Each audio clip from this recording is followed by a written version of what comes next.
अगं नीलम, तुझी ती सासूबाई आहे का आई आहे? डबल डबल मला सखी त्याच प्रश्न विचारतात. अगं सखी, ती माझी सासू आहे, पण सगळेजण आम्ही त्यांना आईच बोलतो. सासूला तर आईच बोलतात ना, तर मी आईच बोलते त्यांना. आणि माझी भाऊजं माझ्या गणपतीला गावी आलेली. किती वेळा त्याच प्रश्नांचं उत्तर देऊ.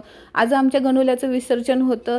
सर्वांनी कुटुंबांनी मिळून आहे ना आरती वगैरे केली. आरती करताना डोक्यात हेच विचार येत होते की आता उद्यापासून रोजचं तेच रुटीन, कपडे धुवा, भांडी घासा, पोरांच्या परीक्षा, अभ्यास, टिफिन बिफिन. एक महिना अगोदर गणपती बाप्पाची आम्ही तयारी केलेली, कसं डेकोरेशन करायचं, देखावा, लाइटिंग कशा लावायच्या, त्या सगळ्या एका दिवसात उतरल्या जाणार. हाच म्हणजे खूप बेकार वाटत होतं. हे 7 दिवस कसे भुरकन निघून गेले कळालंच नाही.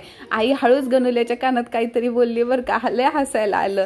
गणुल्याला शिदोरी दिली, नजर काढली आईने, आणि तेवढ्यात आहे ना आमच्या वाडीचा सुख करता आला. छान असा राजासारखा रथामध्ये बसून आलेला होता.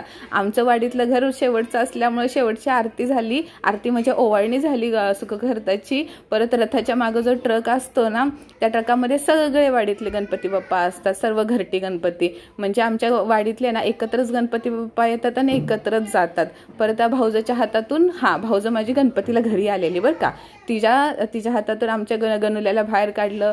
परत फाट्यापर्यंत वाजत गात एवढं भारी मजा येते ना आमच्या वाडीमध्ये. सर्व एनर्जी बघताय का एनर्जी. आणि आमच्या काही वाडीतल्या मुलींनी मुलांसारखीच जर्सी घातलेली होती.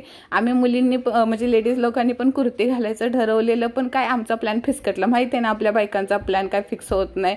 जाऊ दे, पण पोरी भारी एन्जॉय करत होत्या. बाकी म्हाताऱ्या कोताऱ्या बघत होत्या, हसत होत्या. काय म्हाताऱ्या बायका पण लाजत होत्या बरं का, नाचत होत्या. मी तुम्हाला शेवटी नक्की दाखवेन.